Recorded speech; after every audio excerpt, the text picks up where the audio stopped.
Part 4 is about our fears that we have of other nations. We fear nations like North Korea. We fear nations like Iran. We fear these nations because of what they've done. We look at a country like India, who we have let have the atomic bomb for years.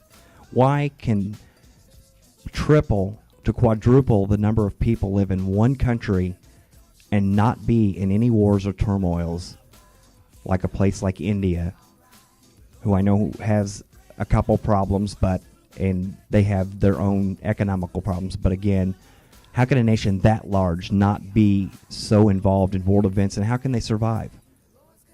We need to stop letting these people be as important as what we make them.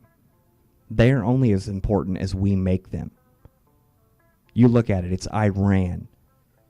If the American people and our military, and we rebuild it back the way that it used to be before World War I and World War II, they don't stand a chance. We shouldn't fear them one whatsoever. We should not fear North Korea. We are still the superpower. They are not. And I am tired of just being afraid of these people. I'm tired of being afraid.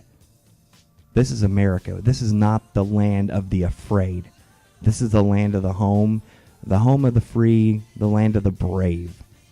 And that's what we need to be. So we need to stop fighting these piddly little wars and worrying about terrorism. I mean, what has happened since 9/11? We've had a couple tiny little incidents, but we didn't stop those by the war in Iraq and the war in Afghanistan. You think about it. If you want it, we will not get rid of terrorism. We will not get rid of it. It will always be out there. And if you ask me where I would like to place terrorists or let them have a camp or training grounds, then I have three choices. There's either the North Pole, Antarctica, or Afghanistan.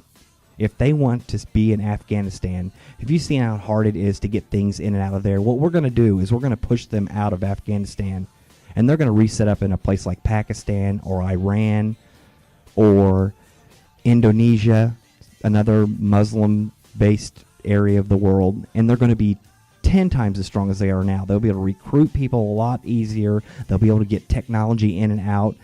What I'm saying is let the terrorists have a homeland. Let it be Afghanistan.